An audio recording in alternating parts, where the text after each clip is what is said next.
Daniverse. The Disney Renaissance. For many kids and animation fans, it was like the biggest comeback for a studio in the 1990s that had seemingly fallen hard on times. Hit after hit, zeitgeisty after zeitgeisty. However, for all Disney Renaissance success, there appears to be a dividing line between great and post-great Disney Renaissance films. The first 4 of the 5 Renaissance films, Poor Rescuers Down Under, The Little Mermaid, Beauty and the Beast, Aladdin, and The Lion King, are unquestionably classics. But then it's everything that comes after that either gets people worked up or divides them. Personally, I love just about all of the movies in the 1985 to 1999 run, save for Pocahontas, which still looks and sounds great. Maybe it's because I grew up with these films as well, but to me I never saw them as anything but classics. Hunchback, Hercules, and Mulan are all movies that are striving for different things, but are still ambitious and enjoyable in their own right. As is today's subject, 1999's Tarzan. Disney's Tarzan is a curious case. It's one of the last traditional animated blockbusters. It was well received at the time, and yet it feels like if anyone talks about it these days, it's somehow seen as the middle of a road, or at best, an average Disney animated feature.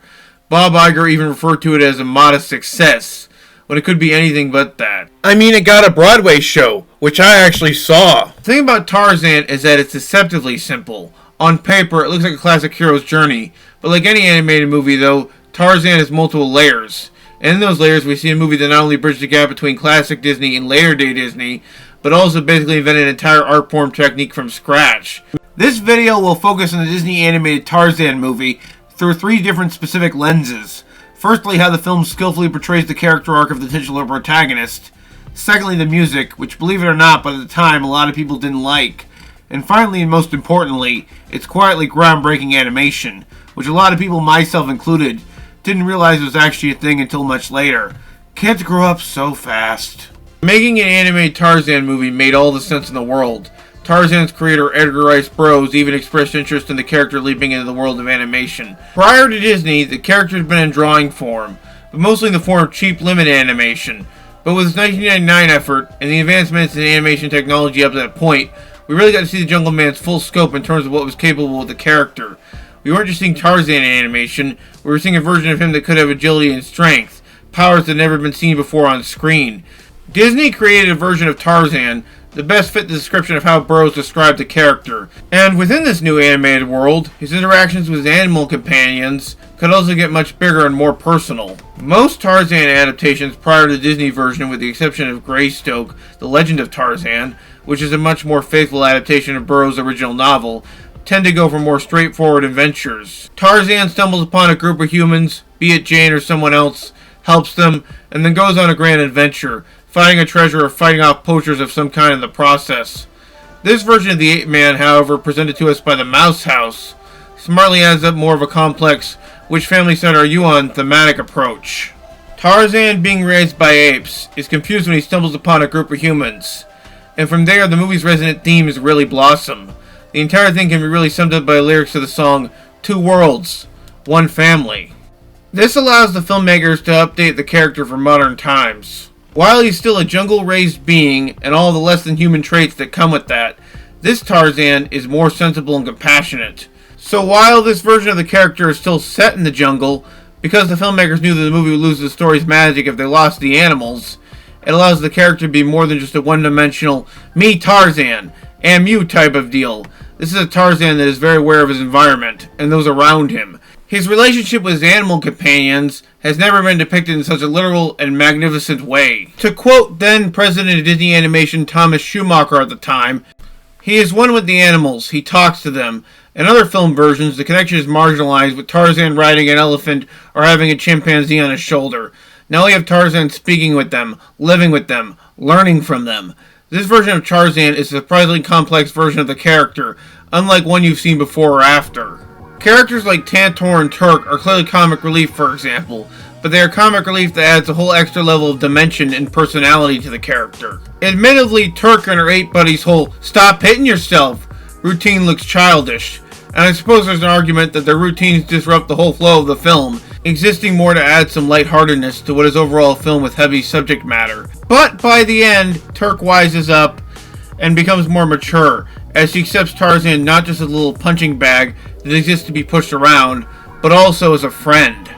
Adding to this, it ties into his relationship with Jane and the other humans, which goes from genuine curiosity and then acceptance. Contrasting that, though, is his relationship with his adopted father, Kerchak, who is stubborn and refuses to not only listen to Tarzan's mother, Kala, but also doesn't treat Tarzan as one of his own until Tarzan manages to prove his worth, by which point Kerchak has already suffered the ultimate price. It's honestly refreshing how the film deals with the classic father-son acceptance, but in a way that is both different and also has familiar beats. It allows the audience to be sympathetic to Tarzan's plight. Kerchak may be stubborn and wants to go by the natural order of how things are supposed to be, but he's not a monster. He's just a traditional older ape who wants things to be in the natural order they're supposed to be. Something I'm sure we could all sympathize with, right? Sit down, Dan! Yes, sir! Yes, sir! Many Disney films tend to feature great, well-remembered antagonists. Usually these villains are one-dimensional, but extremely hammy and over-the-top in a very fun way. In Tarzan, we have possibly one of the most realistic but damning antagonists in Clayton. The great thing about Clayton is that he's the ultimate big-game hunter type, from the first scene he was introduced to when he ultimately reveals his dastardly plan. The audience becomes well aware that this is not a person who's to be trusted. Clayton just doesn't raise the stakes, but he becomes a bit of a personal failure for Tarzan. When he manipulates Tarzan and letting him meet the gorillas, it plays into what's left of Tarzan's own humanity, allowing the movie to play up Tarzan's own internal struggle and subsequently throw the initially plotted classic hero's journey all on its head. Plus, not to mention, he probably has the most gruesome death out of any Disney villain. And so the movie can get away with a G rating. They don't even properly show it, instead depicting the entire thing in silhouette and shadow. I absolutely remember this scene disturbing me greatly as a kid, and to be honest, even as an adult, it hasn't gotten that much better. Like most Disney villain deaths, it's often not directly of the hero's own doing, but whereas other Disney films usually have their villains fall to their demise through some mishap, Clayton's death is entirely of his own doing. What makes it especially superb, though, is that it plays into what his character has already been established as. Think about this, when you're first introduced to Clayton, the first thing he does is try to attack using his gun. He wants it desperately to maim Tarzan or any big dangerous animal close to him, but he stops short of it by Jane and her father. This gives us the impression that Clayton's biggest characteristic is his arrogance and impulsiveness, and it's that arrogance and impulsiveness that ultimately becomes his undoing. When he's free from the shackles of having to play nice with Tarzan, he goes totally bananas, and it contrasts him with Tarzan. Despite later being the one who was raised by apes, it's at this moment where Clayton is really being the wild animal, and in his rage he literally can't see the forest for the trees. People might say that getting impaled by a ship or being eaten by your own minions might be about as painful a way a villain has ever gone out, but I don't think there's anything less gruesome than the image of a shadowy hung carcass swinging around in a tree. It looks downright frightening. Another thing noteworthy about Tarzan is the soundtrack. Phil Collins is one of those artists and performers who tends to polarize people a bit. While sometimes his songs can feel interchangeable, I think his work on Tarzan is actually some of his absolute best. Getting Collins involved in the first place was already a bit of stroke of genius, as the animators and directors at Disney didn't want another straightforward musical, and also because they thought the idea of Tarzan singing sounded a wee bit silly. I mean, come on! The Jungle Man's gotta have some grooves! Instead, Collins was basically hired to be Tarzan's internal monologue. As is customary for animated features, his songs appear in important montages to rush the story up. Hottest of hot takes here, but the actual tunes he composed for the film are just incredible. Yes, sometimes the lyrics can seem a bit lazy or maybe on the nose, but I have, in learning you will teach, and in teaching you will learn, stuck in my head constantly, and there's nothing wrong with that. Also, I suppose there's a definite feeling that he wrote the songs without even having seen a lick of the film, but come on! Son of Man is transformative, Strangers Like Me is a gosh darn bop, and you can't convince me otherwise. Two Worlds is a poignant tune, and You'll Be in My Heart breaks my heart every time I listen to it. The only outliers for the Collins songs is the half-musical, semi-weird number Trash in the Camp, which seems to exist solely as a trade-off for Rosie O'Donnell agreeing to voice Turk, as long as she got to sing a Disney song, and I still think it's pretty fun. It involves the animals finding the human equipment and then proceeding to have an absolute ball with it, wrecking the entire place in the process. It kinda doesn't make a lick of sense in terms of presentation, but you betcha as a kid I didn't care about that at all. Now that we got all that out of the way, let's talk about the huge important aspect of Tarzan, its animation. Tarzan is actually a groundbreaking film as an animated feature in a way I think is kind of underrated. For Tarzan, the animators had to create an entire art form from scratch. Let me introduce you to a little thing called deep canvassing. Never heard of it, huh? Well, it wasn't used that much after Tarzan, but it was the final stepping stone when it came to depicting the Jungle Man's world. Deep canvassing was conceived and co-developed by Dan St. Prix. Same Korean animator at Disney was looking for a way to add depth and dimension to the jungle backgrounds. It involved adding a new approach to the layouts and background paintings that would allow between the two-dimensionally drawn characters and the 3D backgrounds, which by this point had become a staple in these animated movies, to be depicted in a way that had never been thought possible up to this point. Glenn Keane, a bit of an anime legend in his own right, was responsible for coming up with the idea of how to depict Tarzan's specific animation in a very unique and specific manner, which is where deep canvassing came into play. I was already playing with the notion of Tarzan surfing through the trees, as deep canvas was being developed. I had seen a test of Colin knocking down some 3D trees and thought it was really cool. I knew Phil Collins was doing the music, and he was a drummer, so it triggered the idea of doing my test of the song Wipeout. I explained to Eric and layout artist Joanne Klinger the movements I wanted to make, and they rearranged trees and branches to accommodate them. I would ask for a shooting the curl branch, and they would create it. Think of it this way. Prior to Tarzan, most Western animated movies tended to depict their humans as having regular walking and running cycles. The challenge with Tarzan, though, was that he was essentially a subhuman in terms of his agilities and abilities. How to depict that on screen in a way that looked fast and also powerful. Tarzan would essentially be the first real Disney character who was all muscle and no fat. His body would be the entirety of his animation anatomy, and with that came a load of problems. That's where deep canvas came in. Building out the movements of a panther, leopard, a gorilla, a chimpanzee, a gibbon, a snake, and a baboon, Keane and his men were able to create a powerful jungle man that was both gorgeous to see and kinda, well, rad. Glenn's first test was such a defining moment for us. It was the first time we saw Tarzan in motion. We knew immediately that it was fresh. We thought, this is a Tarzan that no one had seen before. Chris Buck, The Tarzan Chronicles. So when people talk about or bring up Glenn Keane being inspired by Tony Hawk's style of skateboarding abilities and go, how 1990s of you! Yes, it's true that he was inspired by something that was very 90s. But also, with that skateboarding surfing that Tarzan does, it allows the character to move and look beyond what a normal human is like. It's cool, sure, but also it's incredible what Tarzan glides. Looking like the perfect middle ground between a man and a superhuman beast. I think we can do that better. One more time. Let's do our best to scream.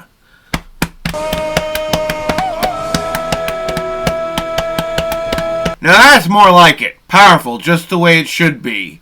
However, with all of that greatness, and for how much I'm gushing about the movie, why does it feel like it often gets left out when discussions of important and or great Disney features come up?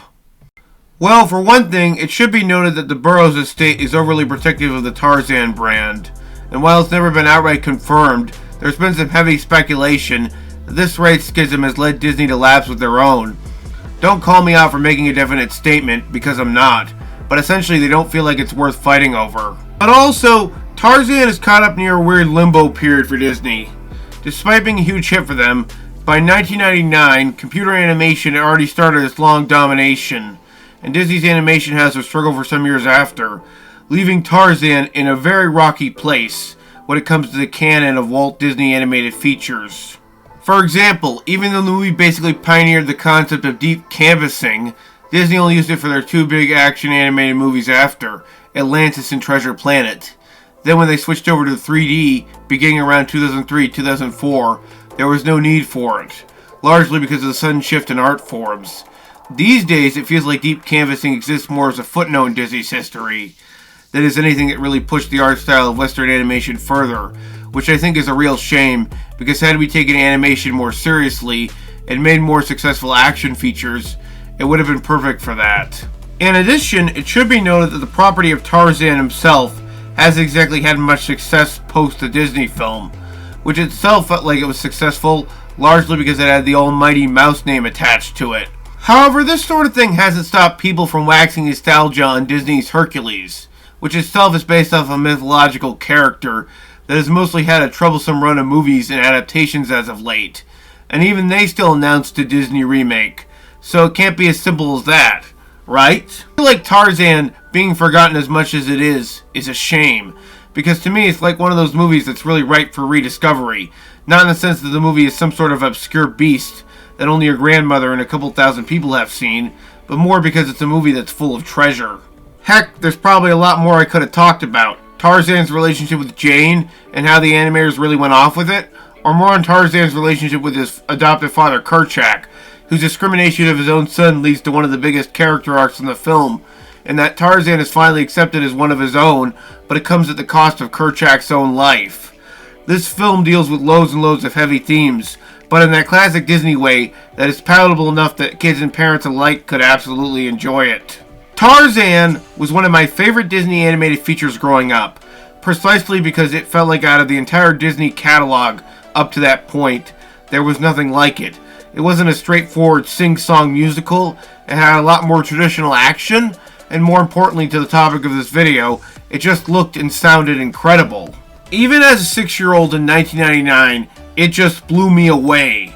And I wasn't old enough to be super familiar with the character or the property, beyond its existence as a name, or joke references. I was familiar with George of the Jungle before I was familiar with Tarzan, and I hadn't seen any of the prior films, including the Weissmiller ones. So this was for me and a bunch of other people of that generation, their version of Tarzan. Rewatching Tarzan in 2023 as a much older man, what struck me most about this film was how well defined its themes and approaches were. This is a story about a jungle man, but it's also a story about a differently raised man who through his trials and self-discoveries learns his place in the world. Anybody, whether they've been raised by wolves or cantaloupes, can understand and relate to that. Like most animated films, it may be only 90 minutes, but it's 90 minutes with only some obvious comedic filler and a whole lot more great setup and payoff. Not to mention, for the time, it contained some of the most awesomely detailed action sequences ever depicted in a mainstream theatrically released Western cartoon. In summation, Tarzan rules, and doesn't deserve to be slept on as much as it has in the past decade or so. Despite its initial success and importance in finishing off the classic Disney Renaissance, it has, if anything, grown into being one of Disney's most underrated efforts of this year, or the last 20 years period. Anyway, this is Dan saying please remember to comment, and also click that subscribe button down below. Every push helps this channel get more and more closer to its goal of becoming King of the Jungle. Anyway, bye!